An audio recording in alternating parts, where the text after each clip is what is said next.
Vous aimeriez comprendre pourquoi vous avez raté ce faisant.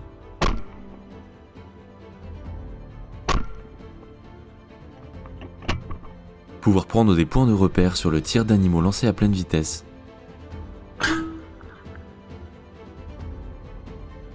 Ou encore plus simplement, immortaliser vos plus beaux souvenirs de chasse.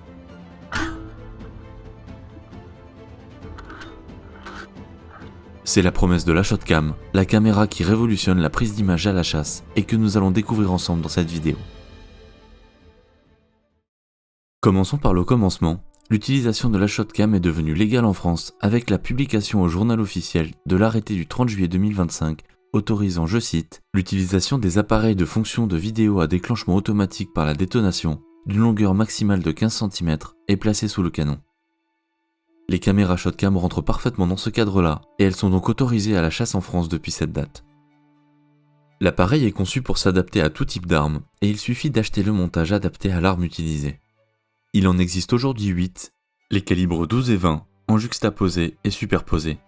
Le 410, le montage pour carabine avec modérateur, le montage sur rail et le montage pour les arcs. Lors de l'achat de la Shotcam, vous obtenez par défaut la caméra, le montage en calibre 12, la clé pour monter et fixer le support, ainsi que des accessoires pour le rangement et le chargement de l'appareil. Concernant la caméra, elle mesure 11,7 cm de longueur et 3,1 cm de diamètre pour un poids de seulement 210 grammes. La capacité de stockage interne est de 128 Go, ce qui correspond à peu près à 2500 vidéos de tir en 4K. Vous n'avez donc pas à vous inquiéter sur ce point-là. Du côté de l'autonomie, la caméra peut fonctionner environ 15 heures en mode normal d'utilisation ou 2 heures en enregistrement continu.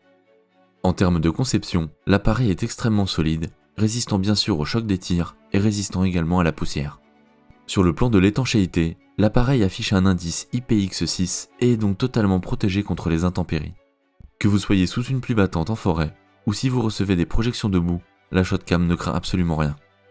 Pour l'utilisation, l'appareil dispose de 3 modes. Avec un clic, l'appareil se lance en mode enregistrement automatique lié à la détonation, ce qui est cité dans l'arrêté autorisant ces caméras. Avec 2 clics, l'appareil se lance en enregistrement continu, ce qui réduit fortement l'autonomie à environ 2 heures. Enfin, avec un clic long, l'appareil se lance en mode Wi-Fi pour pouvoir se connecter à l'application Shotcam sur iPhone et Android. Regardons tout ça en détail. Après quelques secondes, la diode droite de la caméra passe au vert, ce qui signifie que le réseau Wi-Fi est désormais détectable. Il vous suffit ensuite de vous y connecter avec votre téléphone, puis d'accéder à l'application. À partir de celle-ci, vous pouvez accéder directement à toutes les fonctionnalités de l'appareil. Tout d'abord, vous pouvez accéder à l'album avec toutes les vidéos enregistrées sur la caméra. À partir de là, vous pouvez visionner les tirs directement sur votre portable avec plusieurs fonctionnalités. La vidéo est proposée bien sûr à vitesse réelle, à vitesse ralentie, mais aussi et surtout en image par image.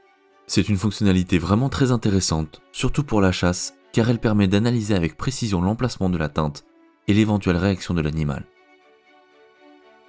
Vous pouvez ensuite télécharger la vidéo pour la retrouver directement sur votre portable ou la partager avec des amis. Avant de vous montrer comment calibrer la Shotcam, je vais vous présenter tous les réglages possibles de l'image afin que vous choisissiez celle qui vous paraît le plus adaptée à vos besoins. La caméra dispose de 4 modes prédéfinis, plateau d'argile pour le ball-trap, petit gibier, grand gibier ou cible en papier. Vous devez ensuite choisir le type d'arme afin que la caméra affine ses réglages, par exemple sur la puissance du recul pour pouvoir détecter le tir. Enfin, vous avez le choix entre 5 possibilités sur le réticule, le point rouge, la croix noire, la croix rouge, le canon ou aucun réticule. Je vous rajoute donc une petite scène de 10 secondes pour que vous puissiez comparer les différents rendus d'image.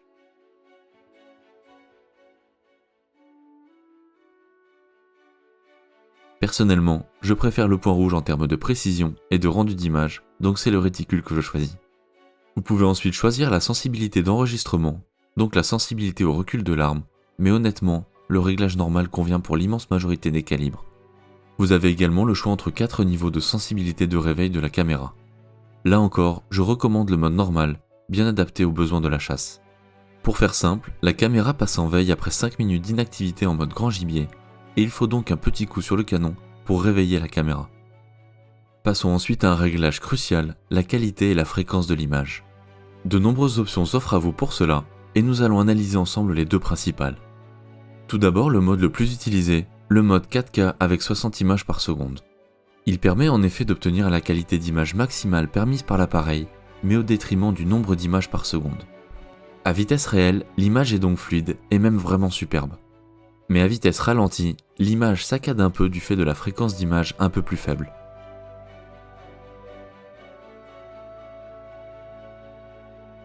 Le second mode le plus utilisé, et selon moi le meilleur, c'est le 2,7K avec 120 images par seconde.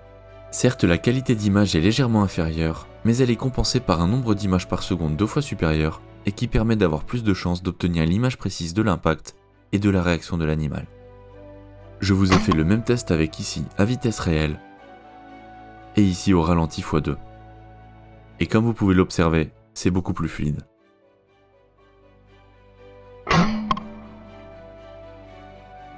Quatre autres modes vous sont aussi proposés, mais ils ne sont honnêtement pas très utiles, à part le zoom x8 pour un calibrage très précis de la shotcam. Enfin, vous avez la possibilité d'avoir sur l'image le logo shotcam, la date et l'heure, voire l'ensemble des trois.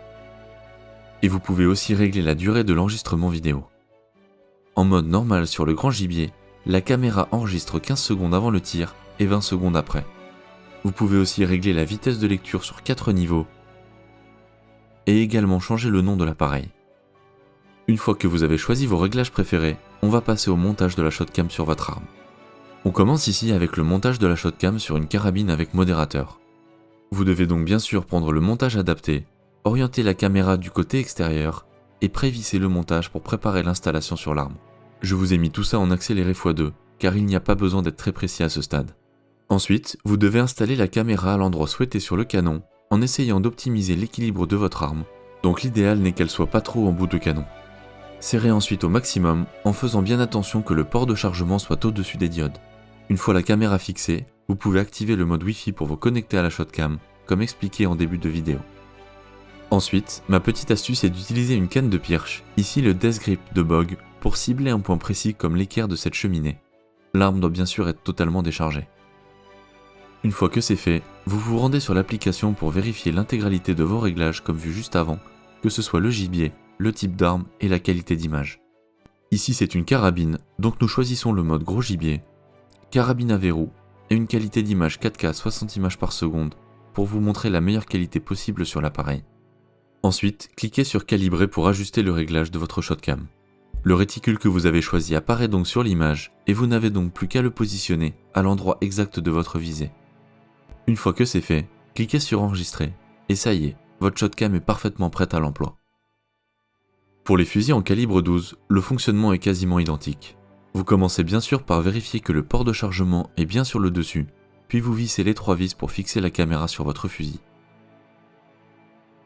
Et le rendu pour le petit gibier est vraiment très sympa.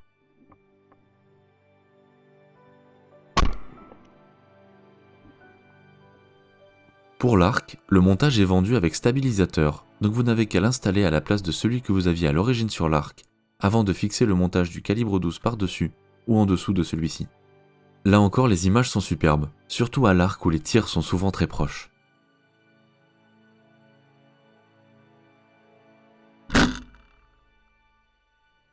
En conclusion, la shotcam est vraiment la caméra qui a et continuera à révolutionner la prise d'image à la chasse. L'excellente qualité d'image proposée par l'appareil, combinée à la simplicité d'utilisation, en font la caméra idéale pour les actions de chasse. Elle vous permettra par exemple d'analyser vos tirs, comme sur ce sable à plus de 150 mètres, ou encore de garder des souvenirs inoubliables de vos chasses, que ce soit en France ou à l'étranger. Enfin, je terminerai cette vidéo en remerciant les autorités pour avoir permis cette belle avancée pour le monde de la chasse. Elle va permettre, j'en suis certain, de pouvoir découvrir avoir touché des animaux qu'on pensait avoir ratés, faciliter la recherche au sang, ou encore améliorer la sécurité à la chasse. C'est donc une excellente nouvelle pour la chasse française, et il ne tient plus qu'à chacun d'entre nous d'en faire un usage raisonnable et sensé, pour que cette technologie puisse en profiter à tous. Merci d'avoir regardé la vidéo. Si elle vous a plu, vous pouvez mettre un j'aime, commenter, et vous abonner pour ne rien rater des prochaines aventures. Et pour plus de contenu, vous pouvez cliquer sur l'une des 2 vidéos sur votre droite, ou me retrouver sur Facebook et Instagram. À très bientôt, et vive la chasse!